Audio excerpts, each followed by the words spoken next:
Hello दोस्तों, कैसे हो आप सभी। हम लोग आ गए हैं एक नए वीडियो के साथ और इस वीडियो में हम लोग सीखने वाले हैं एक काफ़ी इंटरेस्टिंग टॉपिक। और इस टॉपिक का नाम है विभाज्यता का नियम। आपको आए दिन मैथ्स में कोई भी क्वेश्चन होगा वहाँ पे गुणा भाग करना ही पड़ता है।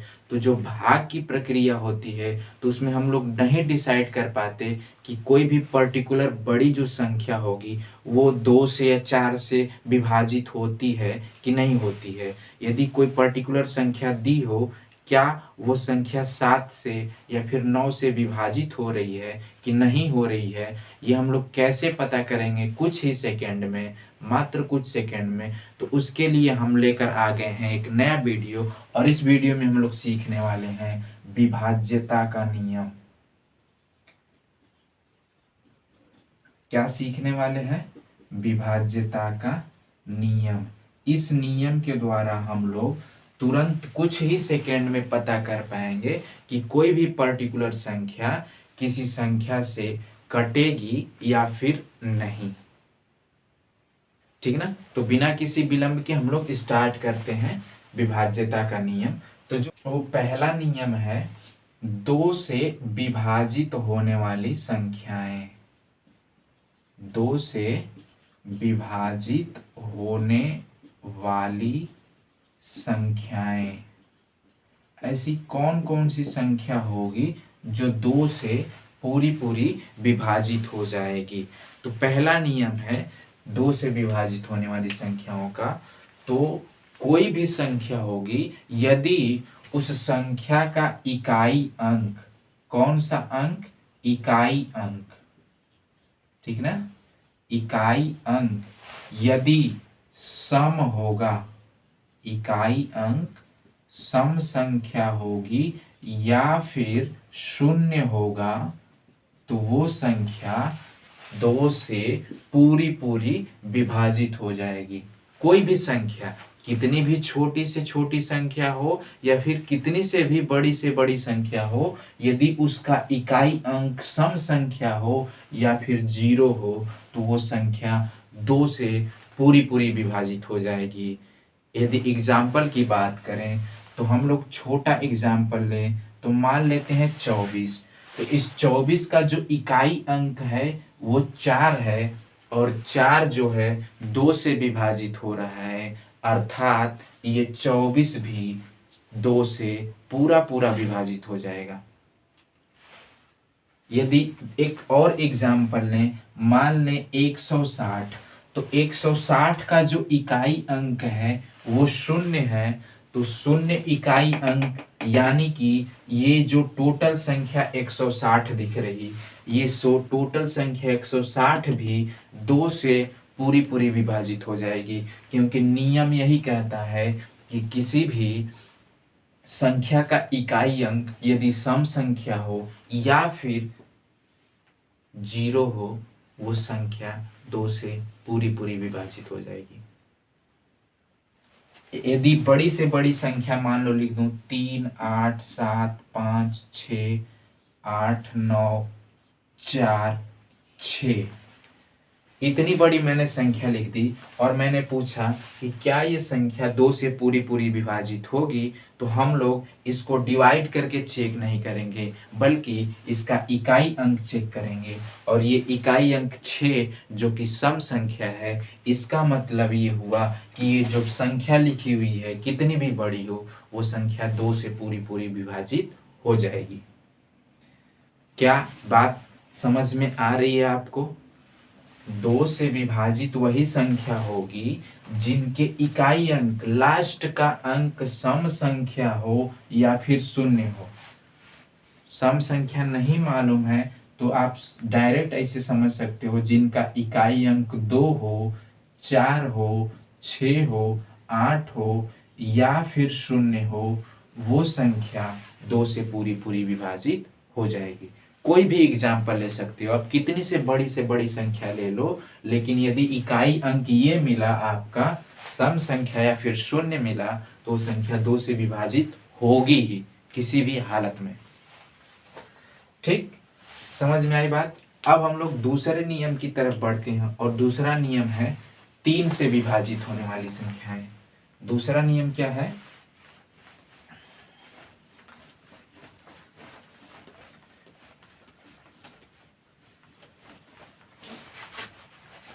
दूसरा नियम है 3 से विभाजित होने वाली संख्याएं। ठीक ना? एक एग्जाम्पल लेते हैं, उसके द्वारा समझने का प्रयास करते हैं। ठीक ना? मान लो कि एक संख्या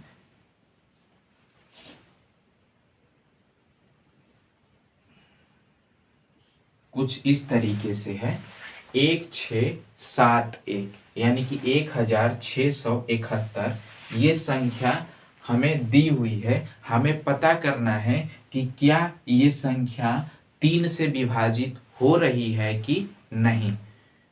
तो इसका एकदम शॉर्ट ट्रिक ये है कि आप जो भी यहाँ पे अंक दिए हुए हैं उनको जोड़ दो। क्या करो? जो भी अंक दिए हुए हैं उनको जोड़ दो। कितना आएगा? 6 1 7, 7 7 14, 1 15। अब ये जोड़ने पे कितना आ रहा?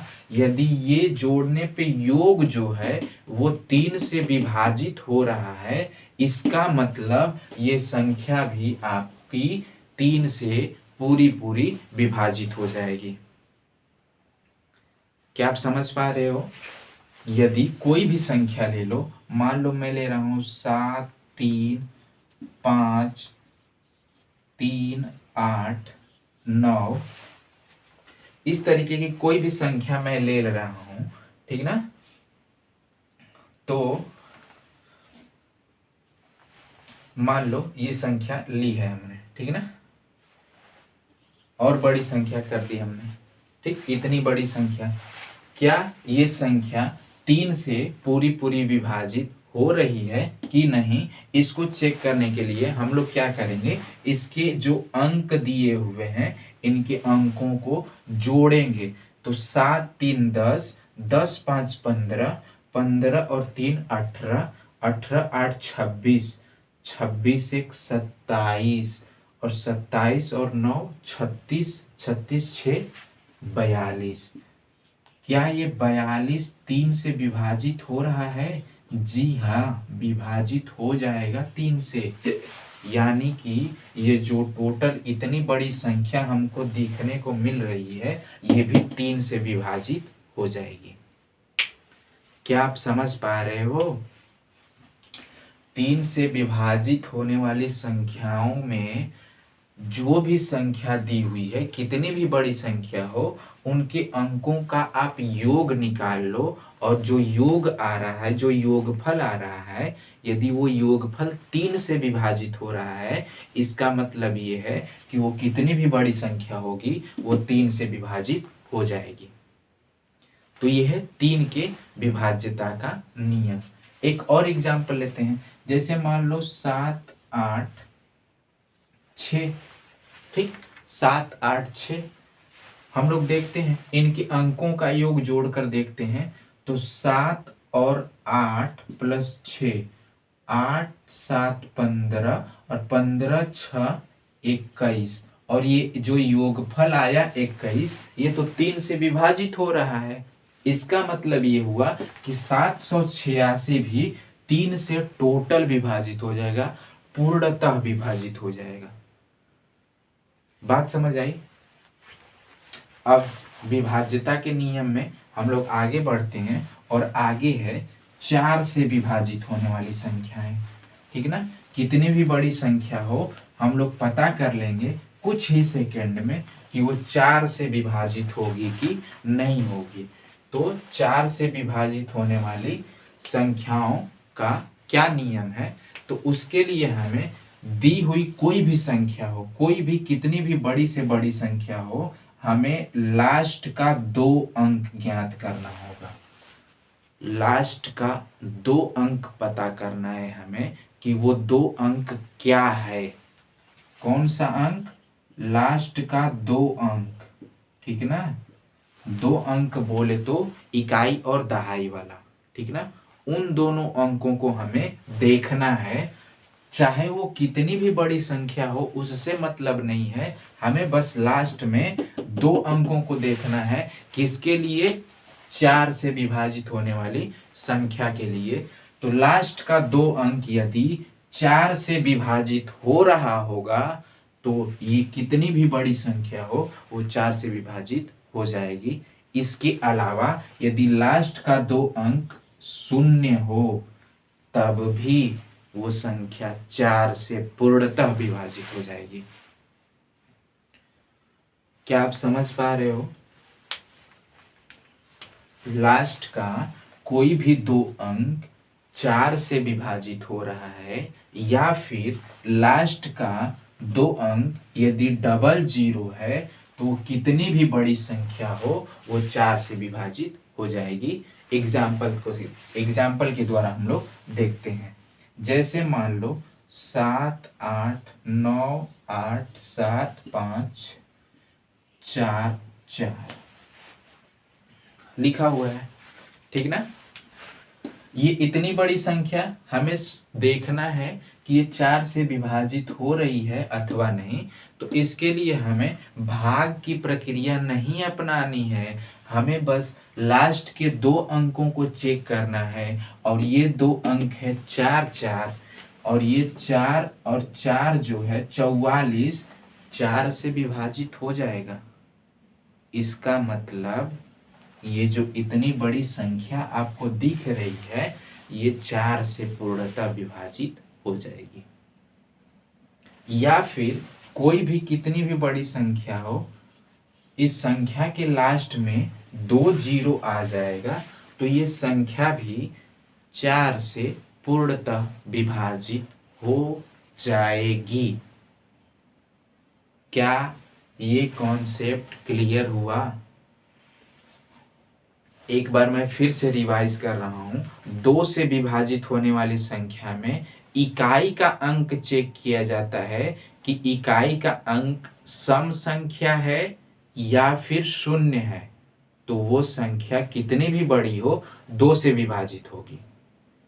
ठीक, 3 से विभाजित होने वाली संख्या के लिए कितनी भी बड़ी संख्या हो उनके अंकों का योग निकाल लो। जो संख्या दी रही है, जो संख्या दी गई होगी उनके अंकों का योग यदि 3 से विभाजित होता है तो वो उतनी बड़ी संख्या भी 3 से विभाजित होगी। और 4 से विभाज्यता का जो नियम है वो ये है कि लास्ट का 2 अंक यदि 4 से विभाजित होता है या फिर लास्ट का 2 अंक 0 है तो वो संख्या 4 से पूर्णतः विभाजित होगी। ये कॉन्सेप्ट बिल्कुल 100% काम करेगा। अब आते हैं 5वें पे, 5 से विभाजित होने वाली संख्या में, ठीक ना। अब आते हैं 5 से विभाजित होने वाली संख्या में, ठीक। तो जिस तरह से 2 से विभाजित होने वाली संख्याओं के लिए इकाई अंक को हम लोग चेक कर रहे थे कि वो सम संख्या है या फिर शून्य है, उसी तरीके से 5 से विभाजित होने वाली संख्या के लिए भी हम लोग इकाई वाले अंक को चुनेंगे। और यदि इकाई वाला अंक, इकाई का अंक 5 है या फिर शून्य है, इकाई का अंक 5 है या फिर शून्य है तो वो संख्या 5 से पूर्णतः विभाजित होगी, चाहे वो कितनी भी बड़ी संख्या हो। समझ पाए? एग्जाम्पल में यदि हम लोग लेंगे 5 7 8 9 7 0 5, ये संख्या में इकाई का अंक 5 है, मतलब ये संख्या 5 से पूर्णतः विभाजित होगी। यदि इसी के लास्ट में मैं शून्य लगा दूं तो इकाई का अंक शून्य हो गया, तब भी ये संख्या 5 से पूर्णतः विभाजित होगी। इस तरीके से 5 से विभाजित होने वाली संख्याओं के लिए इकाई का अंक चेक किया जाता है और वो इकाई का अंक यदि 5 होगा तो वो पूर्णतः विभाजित होगी, 0 होगा तब भी पूर्णतः विभाजित होगी। बात समझ में आई? अब आते हैं हम लोग 6 से विभाजित होने वाली संख्याओं पे। तो हम लोग पढ़ने वाले हैं 6 से विभाजित होने वाली संख्याएं, ठीक ना। तो 6 से विभाजित होने वाली संख्याओं का नियम ये कहता है कि कोई भी संख्या हो, कोई भी, छोटी से छोटी, बड़ी से बड़ी, कोई भी संख्या हो, यदि उसका लास्ट इकाई का अंक सम संख्या हो, साथ ही साथ उनके अंकों का योग 3 से विभाजित होता हो। मैं क्या बोल रहा हूं कि कोई भी संख्या हो, कितनी भी बड़ी हो, तो उसमें अंक होंगे, ठीक। तो उस संख्या के इकाई का अंक यदि सम संख्या हो, साथ ही साथ 0 भी हो सकता है, लेकिन इनके अंकों का योग यदि करें, इनके अंकों का टोटल जितना अंक है उनके अंकों का योग यदि 3 से भी विभाजित होता है तो वो टोटल संख्या 6 से पूर्णतः विभाजित होगी। एग्जाम्पल के तौर पे देखें तो सबसे छोटा एग्जाम्पल यदि मैं 24 ले लूं तो 24 का इकाई अंक देखा जाए तो सम संख्या है और इनके अंकों का योग आया है 6। अंकों का योग 24 में 2 और 4 मिलके 6, अंकों का योग 6, और ये 6 जो है 3 से विभाजित हो जाएगा, पूर्णतः विभाजित हो जाएगा। इसका मतलब ये 24 भी 6 से पूर्णतः विभाजित हो जाएगी।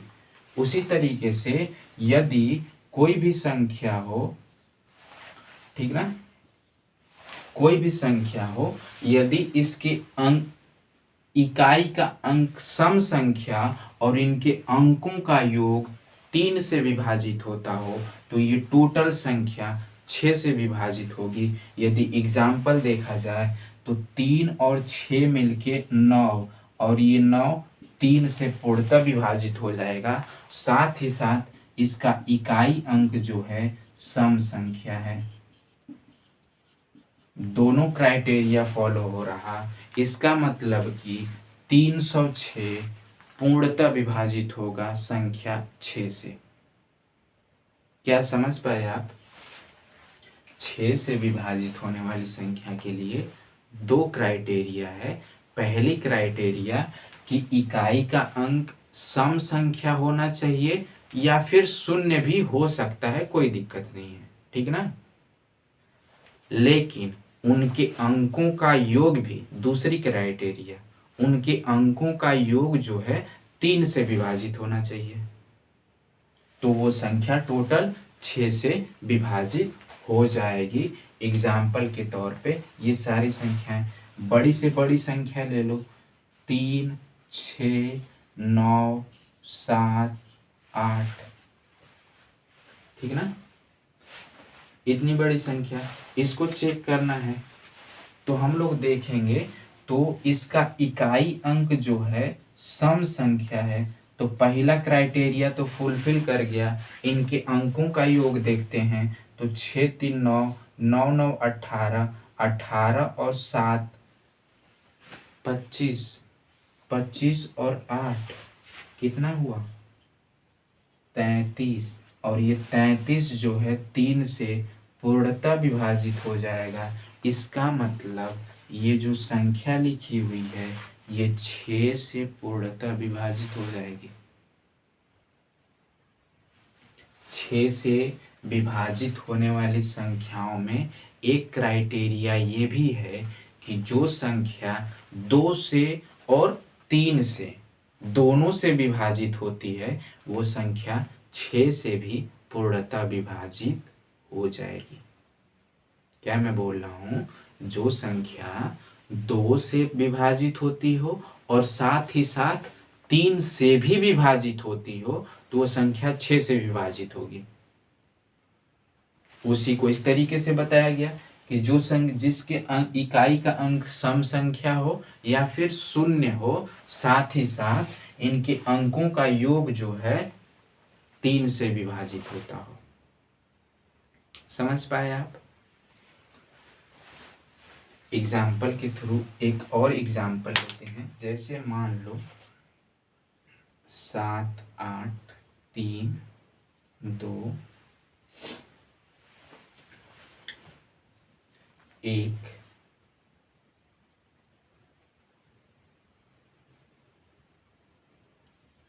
9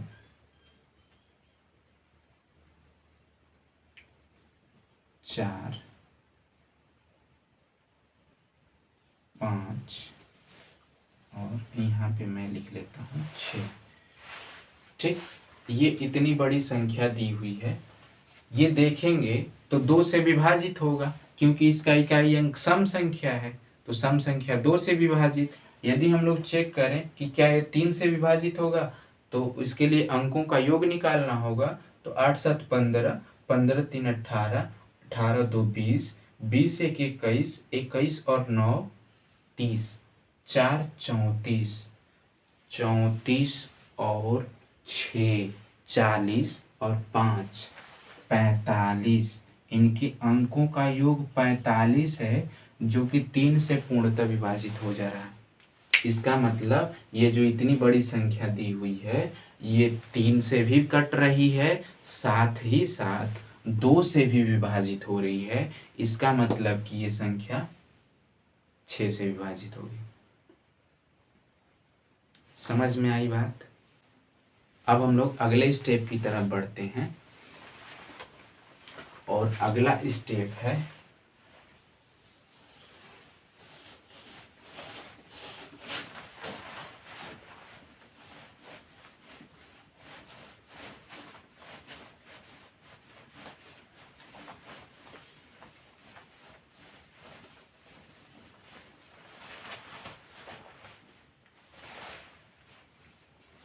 अगला स्टेप है 8 से विभाजित होने वाली संख्याएं। 8 से विभाजित होने वाली संख्याएं कौन कौन सी होंगी? ठीक ना? तो जिस तरीके से 4 के लिए 2 अंकों को देखा जाता था, लास्ट वाले 2 अंकों को देखा जाता था, वो 2 अंक 4 से विभाजित होते थे, या फिर वो 2 अंक शून्य होते थे, तो वो संख्या 4 से विभाजित होती थी। इसी तरीके से यदि 8 के लिए बात करें, तो 8 के लिए लास्ट के 3 अंकों को देखा जाएगा, और वो 3 अंक यदि 8 से विभाजित होते हैं, तो वो संख्या भी 8 से पूर्णतः विभाजित होगी।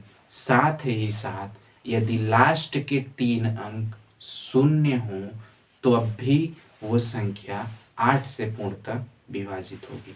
एग्जाम्पल के लिए देखा जाए तो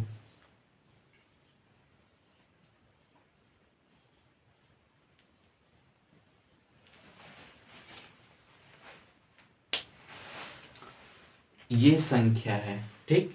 इस संख्या में यदि हम लोग लास्ट के 3 अंकों को देखें, तो लास्ट का 3 अंक है 432।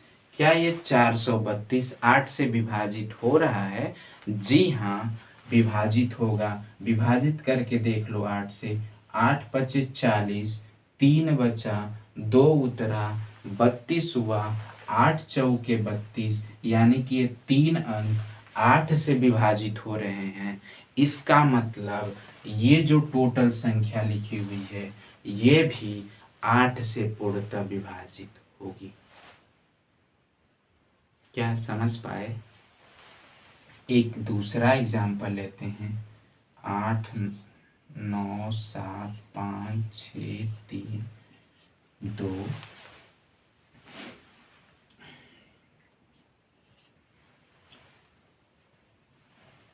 4 8। ये इतनी बड़ी संख्या ले ली गई, ठीक है ना? क्या ये संख्या 8 से विभाजित हो रही है? तो हम लोग कैसे चेक करेंगे? तो हम लोग चेक करेंगे कि ये जो लास्ट का 3 अंक है, क्या ये 8 से विभाजित हो रहा है? तो यदि भाग देंगे इन 3 अंकों में, तो तो 8 तिहाई के 24 कट गया, ऊपर से उतरा 8, 8 एकम 8, मतलब कि ये 3 अंक जो हैं लास्ट के वो 8 से विभाजित हो रहे हैं। इसका मतलब ये इतनी बड़ी संख्या भी 8 से विभाजित हो जाएगी। साथ ही साथ यदि कोई भी संख्या हो उसके लास्ट में 3 जीरो आपको देखने को मिल जाए, तब भी ये संख्या 8 से पूर्णतः विभाजित हो जाएगी। समझ पाए आप? तो इस तरीके से 8 से विभाजित होने वाली संख्याओं का कुछ नियम है। ठीक, एक बार फिर से बता दे रहा हूं। लास्ट का 3 अंक देखेंगे, वो 3 अंक यदि शून्य हुआ तो 8 से कटेगा, यदि वो 3 अंक 8 से विभाजित हो रहा तो पूरी संख्या भी 8 से विभाजित हो जाएगी। जैसे कि आप यहाँ पे एग्जाम्पल देख रहे हैं।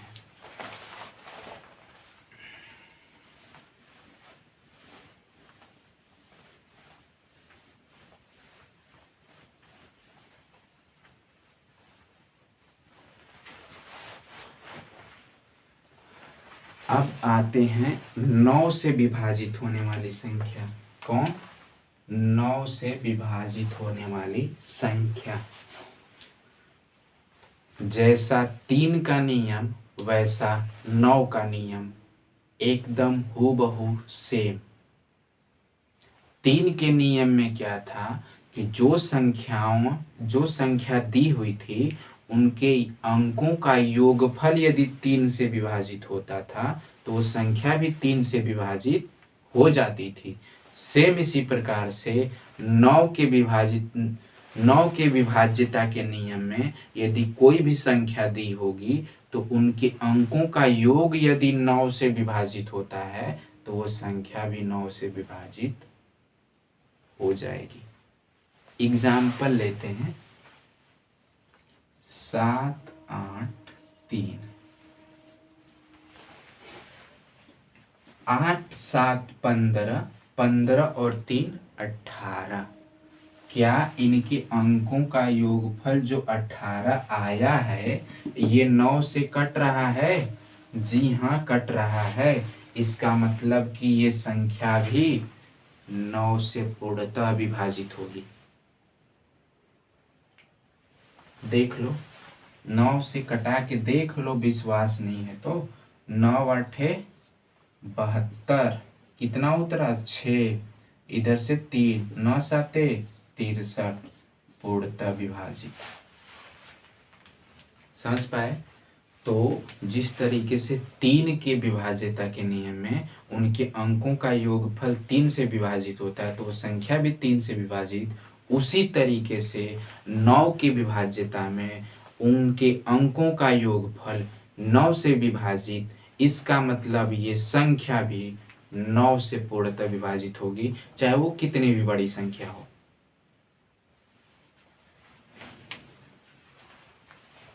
बहुत बहुत ज़्यादा इम्पोर्टेंट ये रूल हैं।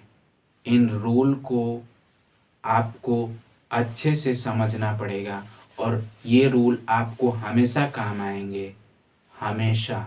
आप चाहे कंपटीशन का एग्ज़ाम दो, चाहे आप 9th क्लास में पढ़ो, 10th क्लास में पढ़ो, 11th क्लास में पढ़ो, 12th क्लास में पढ़ो, चाहे ग्रेजुएशन करो, चाहे पोस्ट ग्रेजुएशन करो, आपको ये हमेशा काम आएंगे। ये ऐसे नियम हैं, ये आपको दैनिक जीवन में भी काम आएंगे। तो इस तरीके से ये नियम है। इसके बाद एक और नियम है 10 के लिए। 10 के लिए क्या नियम है भैया? जिसके लास्ट का अंक 0 होगा वो 10 से पूर्णतः विभाजित होगी, चाहे वो संख्या कितनी भी बड़ी हो, कितनी भी छोटी हो। 10 के लिए जिसके लास्ट का अंक 0 होगा वो संख्या 10 से पूर्णतः विभाजित होगी। बात समझ आई? अब रही बात 11 की। किसकी? 11 की। देखते हैं, ठीक है ना। 11 वाले को समझने का प्रयास करना, 11 से विभाजित होने वाली संख्या या फिर 11 की विभाज्यता का नियम समझने का प्रयास करना, 11 के विभाज्यता का नियम। तो यदि मैं 11 के विभाज्यता का नियम या फिर 11 से विभाजित होने वाली संख्याओं का नियम के बारे में बात करूं तो थोड़ा सा समझना है, ठीक ना। यहाँ पे स्थान का ध्यान रखना है। किसका ध्यान रखना है? स्थान का। एग्जाम्पल लेते हैं फिर समझते हैं, ठीक ना। ये संख्या दी हुई है 781, ठीक ना। कितना दिया हुआ है? 781 ये संख्या दी हुई है। हमें चेक करना है कि क्या ये संख्या 11 से पूर्णतः विभाजित होगी अथवा नहीं। तो इसके लिए हमें कुछ थोड़ा सा ध्यान रखना है। क्या ध्यान रखना है? इनके जो स्थान है, अंकों के स्थान को ध्यान में रखना है, ठीक ना। इधर से देखते हैं तो ये जो होगा पहले स्थान पे है, ये जो होगा दूसरे स्थान पे, ये जो होगा तीसरे स्थान पे, ठीक ना। 3 अंक हैं, ये पहले स्थान पे, दूसरे स्थान पे, ये तीसरे स्थान पे। अब क्या करना है? जो विषम स्थान है, विषम स्थान, जैसे कि 1 जो है विषम स्थान है, 3 भी विषम स्थान है, तो विषम स्थान के अंकों का योग, विषम स्थान के अंकों का योग निकालना है। उसके साथ साथ सम संख्या के सम स्थान के अंकों का योग भी निकालना है।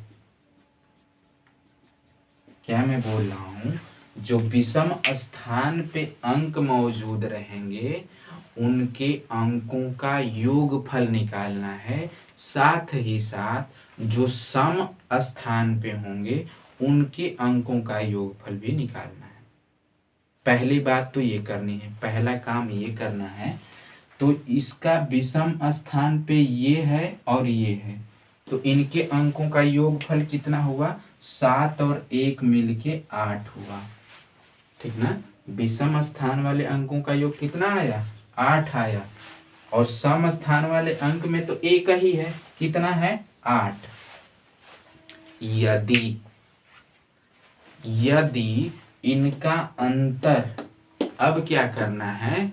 विषम स्थान वाले अंकों का योगफल और सम स्थान वाले अंकों का योगफल, इनका अंतर निकाला जाए और वो अंतर 0 हो या फिर 11 से विभाजित होता हो तो ये टोटल संख्या भी 11 से विभाजित होगी। इनके विषम स्थान वाले अंकों का योगफल 1 और 7 8 हुआ और सम स्थान वाले अंक एक ही है, वो 8 है, तो 8 लिखा गया। अब यदि इनका और इनका अंतर देखा जाए तो 8 में से 8 गया, 0 बचा। इसका मतलब ये संख्या जो 781 लिखी हुई है ये 11 से पूर्णतः विभाजित होगी। 11 7 77, कितना बचा? 1, ऊपर से उतरा 1, 11 एकम 11, टोटल कट गया, मतलब कि पूर्णतः विभाजित हो गई। सेम यदि और एग्जाम्पल लें, ठीक ना, जैसे मान लो 5 7 8 6, 5 7 8 6, ठीक ना। यदि हम लोग देखें तो ये और ये वाले अंक विषम स्थान पे हैं, ठीक ना। विषम स्थान पे, पहले स्थान पे, तीसरे स्थान पे, विषम स्थान पे, और ये वाला अंक और ये वाला अंक सम स्थान पे है। तो विषम स्थान वाले अंकों का योगफल कितना हुआ? 7 और 6 मिलके 13 हुआ। और सम स्थान वाले अंकों का योगफल कितना हुआ?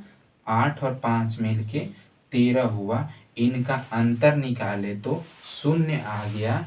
इसका मतलब ये जो संख्या दी हुई है ये संख्या 11 से पूर्णतः विभाजित होगी। देखते हैं, भाग देते हैं।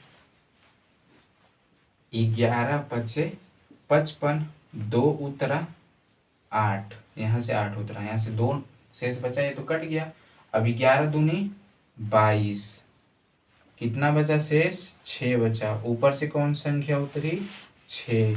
11 छका 66, ये संख्या पूर्णतः विभाजित हो गई। तो चाहे कितनी भी बड़ी संख्या हो, यदि 11 से चेक करना हो तो हमें सम स्थान वाले अंकों का योगफल निकालना होगा, साथ ही साथ विषम स्थान वाले अंकों का योगफल निकालना होगा। और उनका अंतर यदि शून्य आता है या फिर 11 से विभाजित होने वाला आता है, यानी कि 11 आ गया अंतर, 22 आ गया अंतर, 33 आ गया अंतर, तो 11 से विभाजित हो रहा है, इसका मतलब वो जो संख्या दी रहेगी वो संख्या भी 11 से पूर्णतः विभाजित हो जाएगी। समझ में आई बात?